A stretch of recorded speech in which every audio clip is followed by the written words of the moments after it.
impamvu tuvuga ko gafite umurimo ukomeye nuko karya utundi dusimba twangiza ibihingwa.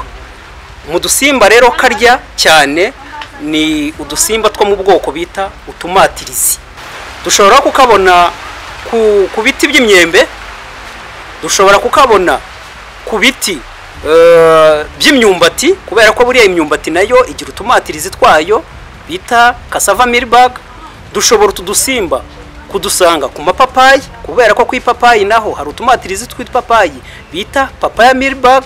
Ni ukuvuga aho hose ushobora kubona aka gasimba nari mvuze kitwa African upfly cyangwa aspergis.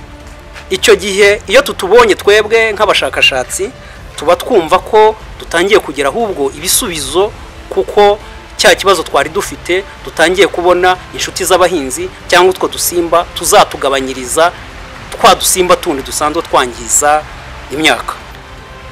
Iyo ni inkuru idafite aho ishingiye, ni inkuru y'igihuha yakwirakwijwe cyane. Murabizi ko buriya imbuga nkoranyambaga harimo abazikoresha neza bagatanga amakuru y'ukuri, ariko hariho n'abazikoresha nabi bashyiraho amakuru adafite aho ashingiye, twakwita ibihuha. Ahanini biba bigamije gukoreshwa cyangwa se abagamije uwo muntu washyizeho kwigarurira abamukurikira benshi, bikamuinjiriza we amafaranga.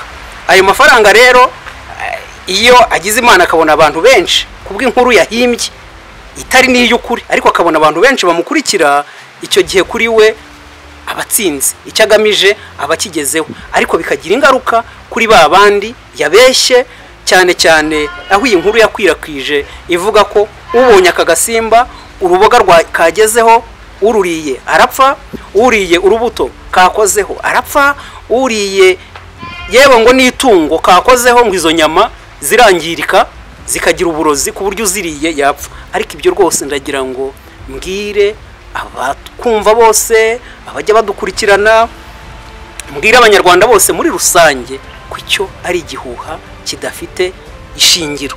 Abantu bamwe ngo bari bararetse guhinga, unako kurya imboga, bari batangiye kureka kurya imbuto, kandi turabizi ko imboga n'imbuto tubonamo vitamine zikora ubudahangarwa bw'indwara mu mubiri wacu. Byaba ari ikibazo rero tutabivuguruje. Niyo mpamvu ikomeye ubu turiho turavuguruza icyo kintu cy'igihuha cyakwirakwijwe, tuvuga ko aka gasimba ari inshuti y'abahinzi, ahubwo tugize Imana kakororoka kakadufasha kurwanya iki cyorinye dufite cy'utumatirizi. Rwose twirira imboga, twirira imbuto dutekanye, nta ngaruka na zimwe gafite ku buzima bwa muntu.